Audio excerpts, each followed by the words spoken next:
नमस्ते, दुआ सलाम, गुड इवनिंग सभी को। सिया राम मैं सब जग जानी, करहूँ प्रणाम जोरी जुग पानी।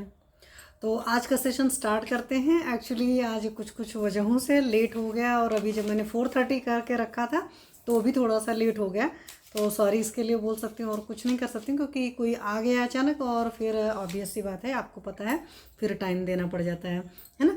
तो ये सब बहुत सारी चीज़ें हालांकि प्लान करके मैं रखती हूँ कि 4 PM का मतलब 4 PM होना चाहिए, बट कई बार इस तरह की चीज़ें हो जाती हैं कि 4 PM का 5 PM भी हो जाता है ना। चलो, तो आज एक तो क्वेरी थी अभी भी उनकी, दैट इज़ नारायण जी की क्वेरी थी, दैट इज़ प्रद्रांतक रस। तो सबसे पहले तो प्रद्रांतक रस के बारे में बात करेंगे, फिर कुछ और चीज़ों के बारे में भी बात करेंगे। ज्वर की चूंकि बात चल रही है तो आज उसके बारे में भी बात करेंगे। तो सबसे पहले आज के सेशन में प्रद्रांतक रस के बारे में बात करते हैं, ठीक है। चलिए, तो प्रद्रांतक रस के बारे में बात करते हैं। तो प्रद्रांतक रस के बारे में जैसा नाम से ही हमको एकदम क्रिस्टल क्लियर पता चल रहा है कि प्रदर की जो केस है उस केस में बहुत अच्छे से प्रद्रांतक रस यूज होगा। तो प्रद्रांतक रस मतलब प्रदर लिकोरिया वगैरह टाइप की प्रॉब्लम है, चाहे श्वेत प्रदर हो चाहे रक्त प्रदर हो, आप दोनों ही कंडीशन में यूज कर सकते हैं। अब मैं यहाँ पर पहले कंटेंट की बात करूंगी, फिर आप लोग को एक क्रिस्टल क्लियर सी चीज़ बताऊंगी।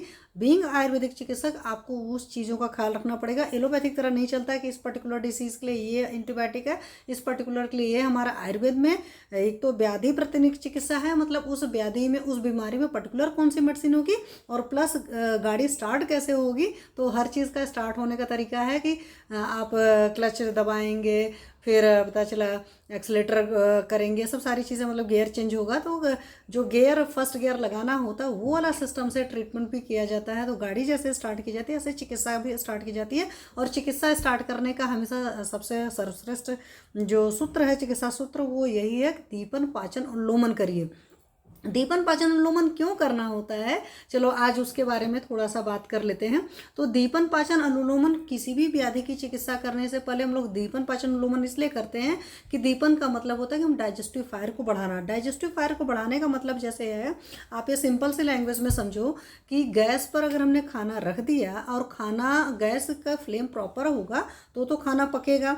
अगर बहुत स्लो फ्लेम पर रख दिया तो पता नहीं कब तक पकेगा या कच्चा सा रह जाएगा। अगर आपने ज़्यादा फ्लेम है तो उस केस में क्या हो जाएगा, खाना जल जाएगा। तो ऐसे हमारी बॉडी में भी जो फ्लेम है गैस की तरह, that is your agni, and that is known as jatharagni. या हमारे आयुर्वेद में एक ब्रांच ही है काय चिकित्सा जिसको बोलते हैं, मॉडर्न को उसको मेडिसिन से कोरिलेट करते हैं, बट मेडिसिन तो हर ब्रांच में हमारे, लेकिन काय का मतलब होता है बॉडी, और काय की चिकित्सा, और काय का मतलब होता है काय अग्नि जो होती है। तो मतलब अग्नि की चिकित्सा में लिए हम लोग करते हैं, इसलिए काय चिकित्सा वर्ड इस्तेमाल होता है। तो सिंपल सा लैंग्वेज है कि कभी भी किसी भी डिसीज़ को अगर आप ट्रीट कर रहे हो तो उस डिसीज़ में 2-3 चीज़ें बिल्कुल क्रिस्टल कॉमन सी होंगी। जैसे दीपन पाचन उन्लोमन मीन्स उसकी डाइजेस्टिव फायर को बढ़ाएंगे, जो कुछ भी खा रहा हो प्रॉपरली पचे उस तरह की मेडिसिन का सिलेक्शन करेंगे। अनुलोमन हो, क्योंकि बॉडी में आपको पता है डाइजेशन के अगेंस्ट में जो भी टॉक्सिक मटेरियल बन रहे होते हैं बॉडी में जिनकी ज़रूरत नहीं होती है, वो सारी की सारी चीज़ें मल या मूत्र के थ्रू, यूरिन के थ्रू, पॉटी के थ्रू, स्वेट के थ्रू, आपकी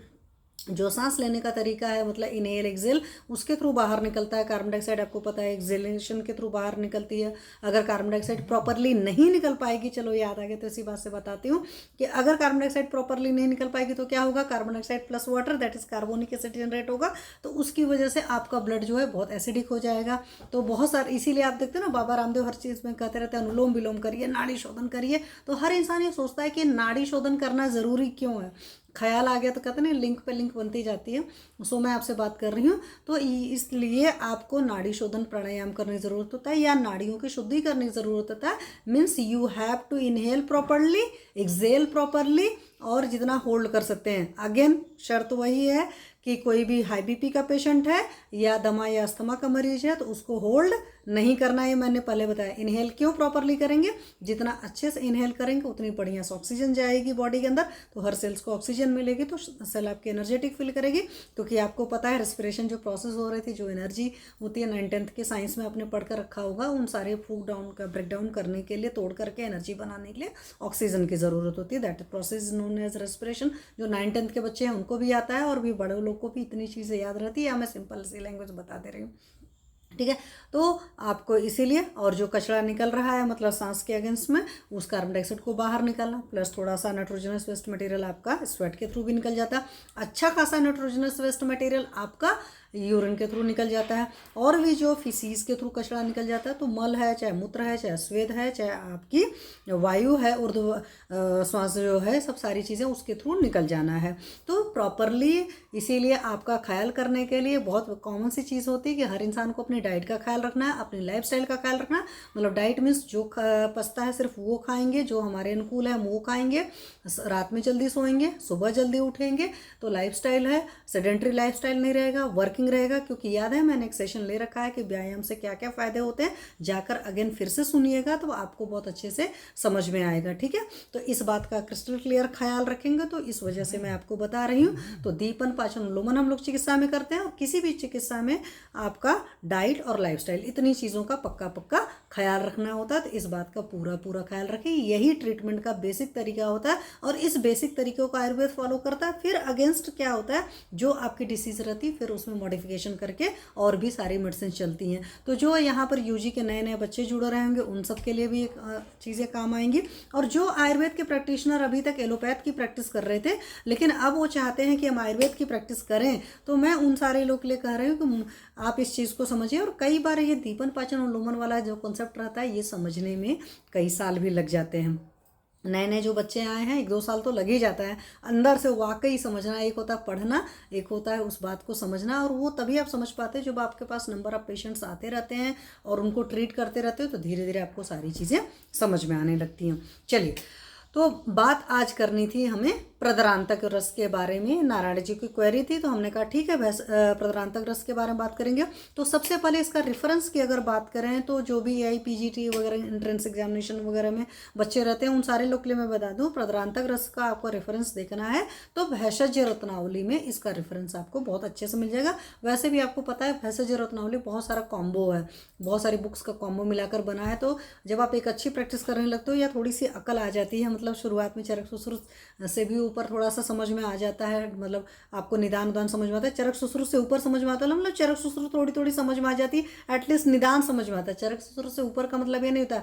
तो फिर आप भेषज रत्नावली भी खरीदते हो, क्योंकि भेषज रत्नावली ऐसा सिलेबस में नहीं है ना, अलग से आप फिर बाद में प्रैक्टिस करने लगते हैं तो ये खरीदते हैं। तो शुरुआत में तो आपने चरक पढ़ी होती है, सुश्रुत पढ़ी होती है, अष्टांग संग्रह पढ़ी होती है, अष्टांग हृदय पढ़ी होती है, माधव निदान पढ़ी होती है। फिर बाद में आप योग रत्नाकर वगैरह भी पढ़ते हैं, भाव प्रकाश वगैरह भी पढ़ते हैं, बहुत सारे निघंटू वगैरह भी पढ़ते हैं। और फिर बाद में आप भेषज रत्नावली भी पढ़ते हैं। तो गणनाथ सिंह जी की जो है तो उसको भी रखिए अपने पास, तो वहाँ से रेफरेंस है। चलिए, तो बात करेंगे। सबसे पहले हम बात कर रहे हैं प्रद्रांतक रस के बारे में। तो प्रद्रांतक रस के पहले सबसे पहले कंटेंट क्या है, क्योंकि जो कंटेंट होता है उसके अकॉर्डिंग कोई चीज़ काम करती है।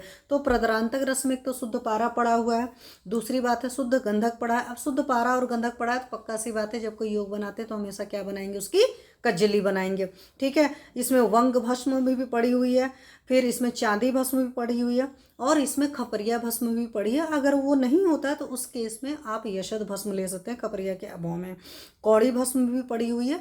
और ये सारी चीज़ें जो हैं आपकी 3-3 माशा हैं, मतलब चाहे पारा हो, चाहे गंधक हो, चाहे वंग भस्म हो, चाहे चांदी हो, चाहे खपरिया हो, चाहे कौड़ी हो, ये सारी चीज़ें 3-3 माशा पड़ी हुई हैं। बट इसमें लौ भस्म जो है वो 3 तोला पड़ा हुआ है। अब आप सोचोगे मैं हमेशा देख कर क्यों बताती हूँ, सिर्फ इस वजह से कि कहीं पर भी कोई एक चीज़ गलत नहीं होना चाहिए। अदरवाइज़ क्या होता है कि हमने मान लो बुक नहीं देखा तो फिर हमें प्रॉब्लम हो जाती है। ठीक है, तो लौ भस्म बहुत ज़्यादा पड़ा हुआ है। अब यहीं से चीज़ समझिए कि लौ भस्म बहुत ज़्यादा पड़ा हुआ, तो यहाँ से आप समझ सकते हो कि जो भी आपके एनीमिया वगैरह के पेशेंट हैं, खास करके फीमेल पेशेंट्स हैं और प्रदर की तकलीफ है, उनको बहुत अच्छे से दिया जा सकता है। ठीक है, और वंग जो होता है इटसेल्फ आपके यूरिनोजेनिटल सिस्टम पर बहुत बढ़िया काम करती है, ये मैं आपको बता दूं। वंग भस्म का ये बहुत बढ़िया काम है। पारा गंधक की जो कजली हो गया इटसेल्फ बहुत सारे काम करता है। पारद एक योगवाही तत्व है, हर चीज़ के पावर को बढ़ा देता है। तो जो यहाँ पर सारी चीज़ें पड़ी हुई हैं उनको और ज़्यादा एफिकेसी बढ़ा देगा, उनकी ड्यूरेबिलिटी बढ़ा देगा, और एज ए प्रिजर्वेटिव भी बहुत बढ़िया काम करता है। तो एक साथ पारद के बहुत सारे रोल होते हैं। तो जो पारा गंधक की कजली है बहुत सारे लोग बहुत माइन्यूट अमाउंट में हर्बल ड्रग्स में भी मिलाते हैं, उनको सस्टेन करने के लिए, लॉन्ग टर्म तक रखने के लिए, उनकी एफिकेसी बढ़ाने के लिए। तो ये सारी चीज़ें डालेंगे तो पारा गंधक की कचली बनाइए और सारी चीज़ों का चूर्ण बना लीजिए। चूर्ण बना कर उसमें मिक्सिंग कर लीजिए। चूर्ण मतलब अच्छा जो भस्म है वो भस्म है, सारी मिक्सिंग करना है, लेकिन पाराकंदक की कजली अलग से बना ली और सारी भस्मों को मिला देना है। उसके बाद में करना क्या है, इसमें ग्वारपाठा या आपके एलोवेरा जो हैं, घृत कुमारी जी जो हैं, कुंवारी जी हैं, उनकी एक भावना देना है और एक भावना दे करके आपको क्या कर लेना है, इसकी गोलियां बना लेनी है। गोलियां बना करके उसको सुखा लेना है। अब ये जो गोलियां आप बनाएंगे इसकी जो मतलब कह सकते वेट है दैट शुड बी 1 रत्ती। तो 1 रत्ती की ही मात्रा होगी, इस बात का आप पूरा पूरा ख्याल रखेंगे। अब अगर देने की बात आ रही है कि किस डोज में आपको देना चाहिए, तो इस डोज में आप दे सकते हैं कि आप दीजिए 1 से 2 गोली दे सकते हैं। तो चाहे 1 गोली दे दीजिए चाहे 2 गोली दे दीजिए, आप देख लीजिए पेशेंट को, मतलब पुरुषम पुरुषम भिक्षम वाला कंसेप्ट है। लीन एंड थीन पेशेंट है तो उसको 1 दीजिए, अगर मोटी बहुत वेट वगैरह ज़्यादा है वो प्रॉब्लम ज़्यादा है उस हिसाब से दोनों होता है। ऐसा नहीं होता कि सिर्फ हम व्याधि का बल देखते हैं, हम पुरुष का भी बल देखते हैं, हम व्याधि का भी बल देखते हैं, और जो बीमारी है उसकी कंडीशन और पुरुष को क्या साथ में सारी चीज़ें जो यहाँ पर प्रैक्टिशनर है उनको पता है। तो इन सारी चीज़ों को मिला करके जब आप देंगे, मतलब आप सोच करके युक्ति से, मैं हमेशा बात करते हैं ना, युक्ति से सोचिए आपको क्या करना है, तो वहाँ से सोच करके 1 से 2 गोली आप सुबह शाम बड़े अच्छे से दे सकते हैं। अब अनुपान इसका क्या होना चाहिए, तो अनुपान में चाहे इसको दूध के साथ दे दीजिए। प्रदर वगैरह के केसेस में मेजॉरिटी लोग को पता है कि दूध के साथ चीज़ें दी जाती हैं। आंवला सोरस के साथ भी दे सकते हैं, विटामिन सी का इटसेल्फ रिच सोर्स है। आंवला हमारा जो है रसायन है, और भी बहुत सारे कार्यक्रम आंवला करता है। आंवला पर भी चलो एक सेशन ले लेंगे, अगर नहीं लिया होगा तो, जितना मुझे याद है शायद नहीं लिया हुआ है। और साथ में इसको आप मधु के साथ भी दे सकते हैं। अगर कफ संप्राप्ति ज़्यादा लग रही है तो आप मधु को अनुपान में रखें, क्योंकि जैसी वो चीज़ होती है आंवला सोरस, मतलब आप जब पित्त संप्राप्ति ज़्यादा दिख रही तो वहाँ पर वो अनुपान रख लीजिए। गुड़हल के पुष्प का पानी, जपा पुष्प जो है रात भर भिगो दीजिए और फिर मसल लीजिए और सुबह उसका पानी निकाल लीजिए, आप उसके साथ भी दे सकते हैं। तो आप ये देखो आपके पास कितने सारे अनुपान हैं, डिपेंड ऑन द कंडीशन आप इस तरीके से बड़े आराम से प्रदरांतक रस को दे सकते हैं। तो ये सारी चीज़ हो गई। अब चलिए बात करते हैं प्रदरांतक मतलब के रस के बारे में। हमने बात कर लिया, अब इसका यूजेस क्या क्या है। प्रदरांतक रस का जो यूज़ है वो भी हमें बहुत अच्छे से पता चले, मतलब भावना द्रव्य आपको पता चल गया। 7 द्रव्य हैं उसमें, पारा है, गंधक है, वंग भस्म है, चांदी भस्म है, खरपर है, उसका खरपर नहीं है तो आपने यशद डाल लिया, आपके पास लौह भस्म है। तो इतनी सारी भस्में हैं, साथ में लौह भस्म का अमाउंट बहुत ज़्यादा है, सब 3-3 माशा थी, ये 3 तोला था। घृत कुमारी की भावना दे रखी थी, एक रत्ती की डोज है। बहुत शॉर्टकट में अगर सही से सिंपल सा लैंग्वेज में समझिए तो ये सारी चीज़ें हैं। और अनुपान में भी आपके पास दूध है, दूध आपका इटसेल्फ पित्त पर बहुत बढ़िया काम करता है, रसायन होता है। आंवला सोरस है, आंवला सोरस इटसेल्फ आल्सो है रसायन, आंवला भी रसायन है आपके पास में। आपने मधु के साथ दिया, आपने जपा पुष्प के साथ दिया, तो आपके पास बहुत सारा वेरिएशंस आ गया। अब अगर उपयोग की बात करें, मैंने पहला ही वर्ड यूज़ किया था प्रदरांतक रस, मतलब प्रदर की अवस्था। तो प्रदर चाहे नया हो चाहे पुराना हो, मतलब चाहे एक्यूट हो चाहे क्रॉनिक हो, दोनों ही कंडीशन में you can use this medicine, बहुत अच्छे से यूज़ कर सकते हो। चाहे सफ़ेद प्रदर हो, मतलब सफ़ेद पानी जा रहा है, चाहे लाल प्रदर हो, ठीक है, वहाँ पर भी आप दोनों ही केस में दे सकते हो। मतलब कि एक्सेस फ्लो चल रहा है पीरियड में, आप वहाँ पर भी यूज कर सकते हैं बड़े आराम से।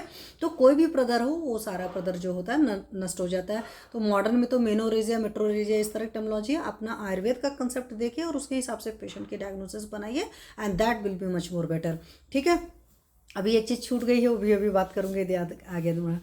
दूसरी बात है, एक तो ये आपने देखा कि चाहे नई कंडीशन हो चाहे पुरानी, आप वहाँ पर यूज़ कर सकते हैं, चाहे वाइट हो चाहे रेड हो, दोनों प्रदर के केस में आप यूज़ कर सकते हैं। और इससे क्या हो जाता है कि जो फीमेल पेशेंट बहुत दुर्बल हो जाती है, आप किसी भी लुकोरिया वगैरह के पेशेंट्स को, प्रदर के मरीज को देखिएगा, बहुत लीन एंड थीन और वीकनेस बहुत आ जाती है, तो उससे ताकतवर हो जाएगी।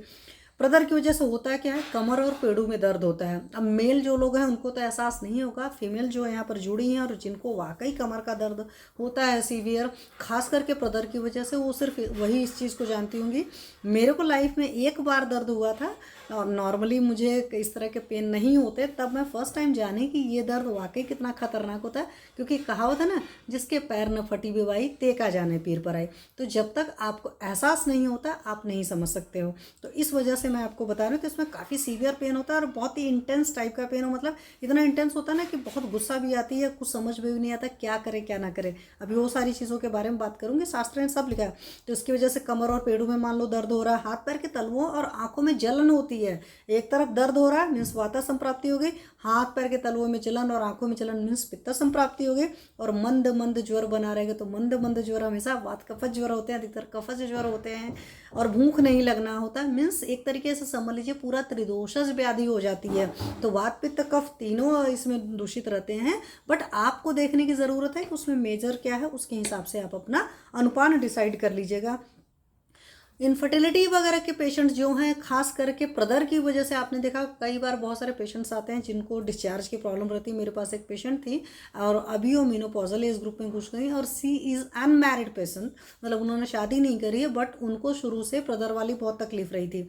तो उनको जब मैं मेडिसिन चलाती थी ठीक हो जाता था, फिर कुछ टाइम बाद नहीं हो पाता था, क्योंकि जो ख्याल रखना होता है कि हमारा मतलब अगर भूख लगे नहीं खाना, ये सब सारी चीज़ों को सही स्ट्रिक्टली फॉलो नहीं कर पाते थे, इसलिए रूट से उनकी वो बीमारी नहीं जा पाती थी।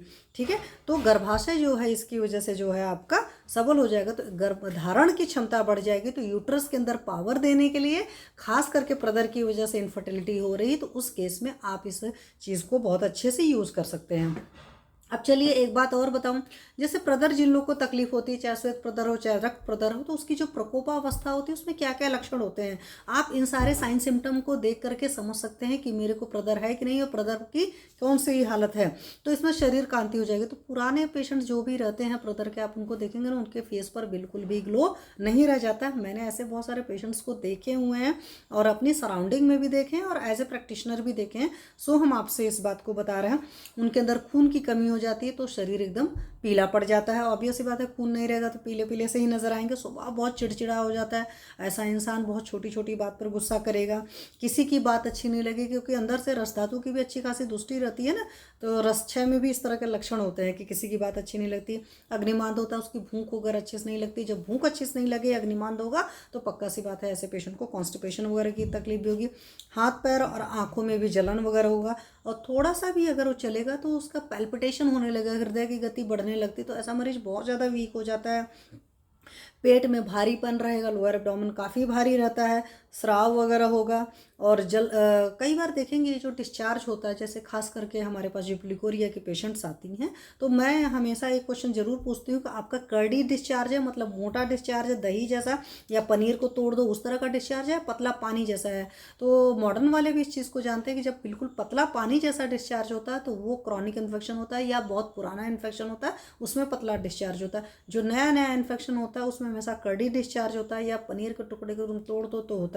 तो नॉर्मली मैं हमेशा कहती हूँ, कभी भी आपके पास डिस्चार्ज की पेशेंट आती है तो प्लीज़ पीबी ज़रूर करिए। नहीं पीबी करने दे रही है, जैसे मान लो अनमैरिड लेडीज़ हैं, तो आप एटलीस्ट करके देखिए, तो मतलब थाइस को आपने सेपरेट करके देखिए कि क्या कंडीशन है उस डिस्चार्ज की।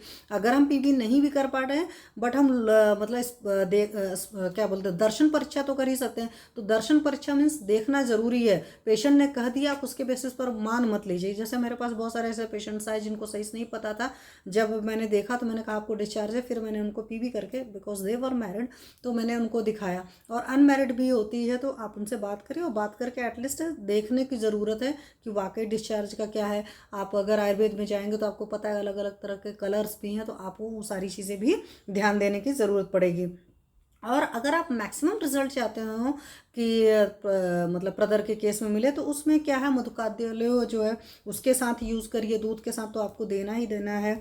और रक्त प्रदर की कंडीशन है, मान लो स्पेशल कंडीशन है, अगर रक्त प्रदर की कंडीशन है तो आपको अशोकारिस्ट के साथ देना है, मतलब ज़्यादा पीरियड के डिस्चार्जेस चल रहे हैं। अगर श्वेत प्रदर है, वाइट डिस्चार्ज वगैरह है, तो उसमें पत्रंगासों के साथ में दीजिए या चंदनासों के साथ में दीजिए।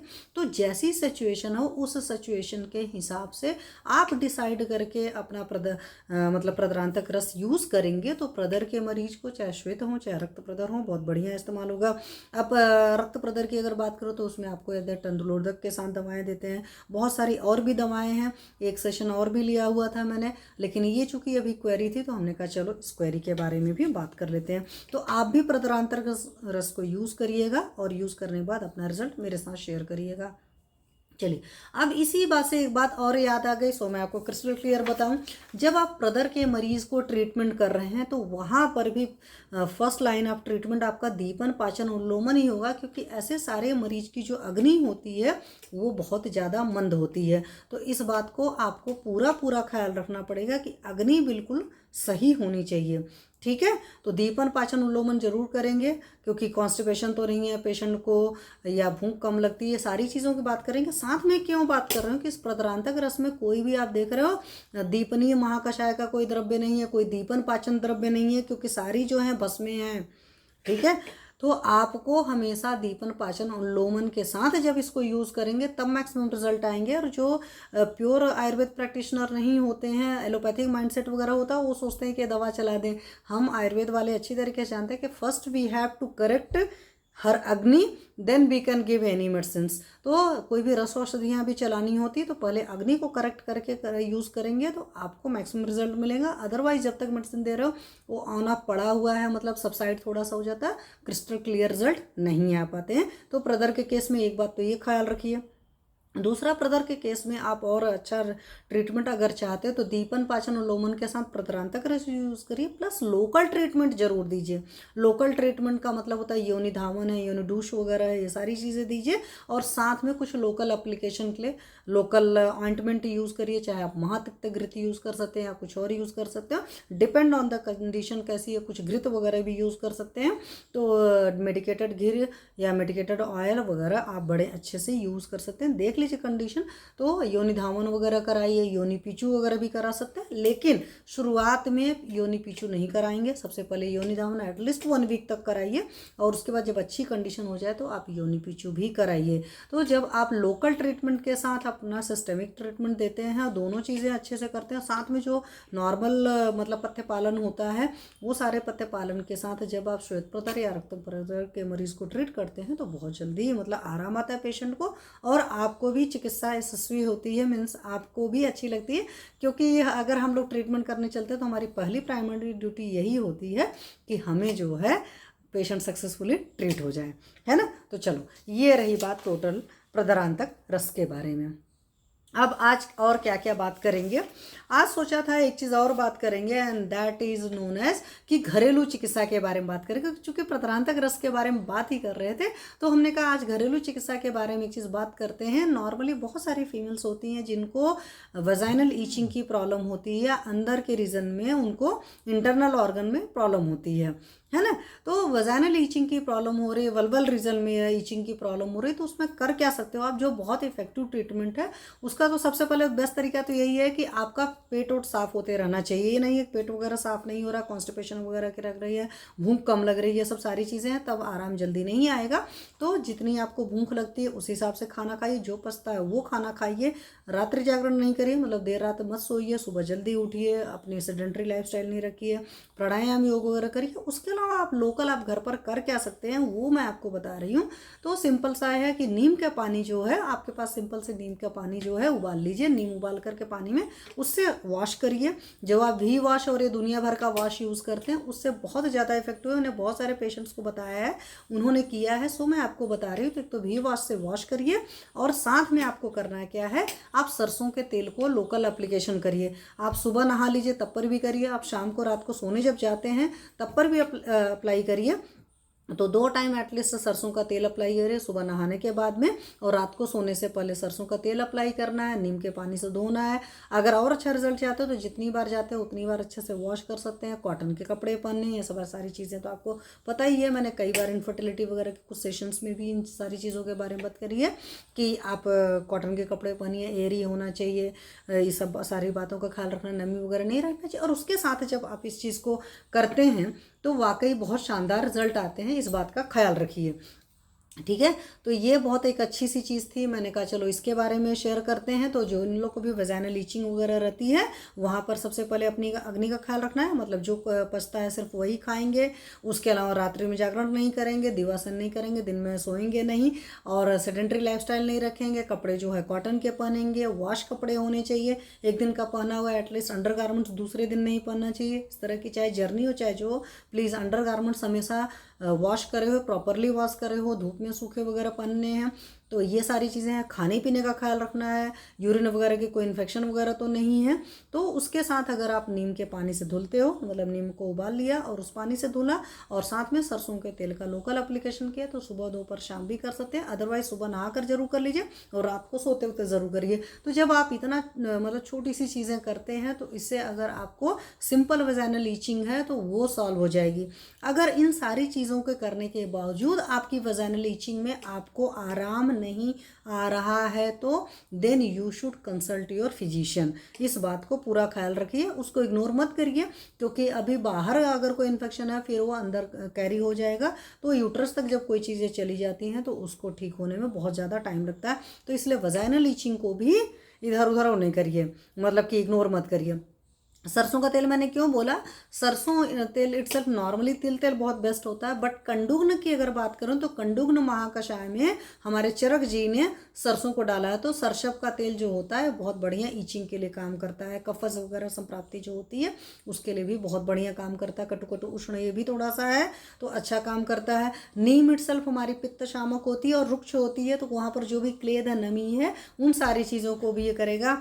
और वॉश करने के बाद में आप हल्का सा उसको सॉफ्ट कपड़े से पोंछ सकते हैं या टिश्यू पेपर से भी पोंछ सकते हैं, बट हाइजीन मेंटेन करना बहुत ज़्यादा ज़रूरी है। एक तो हाइजीन मेंटेन करिए और खाने पीने का ख्याल रखिए और साथ में स्ट्रेस नहीं ले लीजिए, तो फिर बहुत जल्दी बहुत ईजिली सारी चीज़ें कवर हो जाती हैं। अगर उसके बाद जो तकलीफ नहीं है then you should consult your physician. तो एक घरेलू नुस्खा में मैंने आपको ये चीज़ बताई, ये निरापद है, आप बड़े आराम से इसको कर सकते हैं। ठीक है, चलिए अब आज क्या बात करेंगे। आज मैंने कहा चलो बात करेंगे ज्वर के बारे में, क्योंकि ज्वर की बात चली, हमने त्रिगुण कीर्ति रस के बारे में बात किया, हमने संसमनी बटी के बारे में बात किया, हमने महामृत्युंजय रस के बारे में बात किया, महाज्वरांकुश के बारे में इस बार बात करने वाले थे, पर मुझे लगा कि नहीं, चलो किसी और चीज़ के बारे में भी बात करते हैं।